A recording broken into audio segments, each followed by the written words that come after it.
ಇನ್ಶಾ ಅಲ್ಲಾ ನಾವು ಬಹಿರಂಗ ಸವಾಲನ್ನು ಎಸೆಯುತ್ತಾ ಇದ್ದೇವೆ.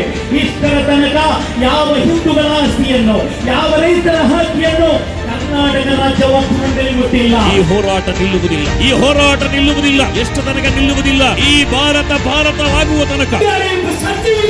ನೀವು ಈ ಅವಸರದಲ್ಲಿ ತಿಳಿಯಬೇಕು. उस वक्त हिफाजत करने के लिए काला पानी की सजा भी बर्दाश्त करने वाले मुसलमान उलमाए किराम थे.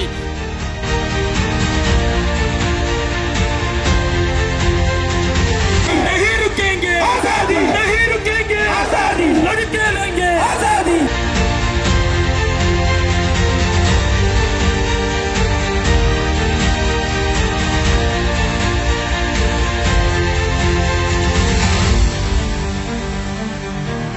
ಎಷ್ಟು ನಮ್ಮನ್ನು ಹೊಡೆದರೂ ಕೂಡ ಮತ್ತೆ ಮತ್ತೆ ನಾವು ಎದ್ದು ನಿಲ್ಲುತ್ತೇವೆ ಅನ್ನೋದನ್ನು ಕೂಡ ಈ ಸಂದರ್ಭದಲ್ಲಿ ನಾವು ನೆನಪಿಸ್ತಾ ಇದ್ದೇವೆ.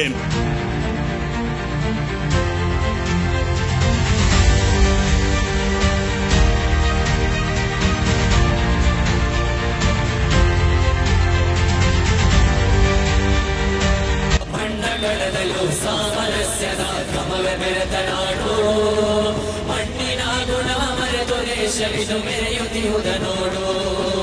ಮಣ್ಣಿನಿಂದಾದ ಮಡಿಕೆ ಮಣ್ಣಿಗೆ ಅನ್ಯವಾಗುವುದೆಂದು, ಶಾಂತಿ ಅಳಿಸುವ ದುಷ್ಟ ಹುನ್ನಾರ ಜಗವ ತೊರೆಯುವುದೆಂದು.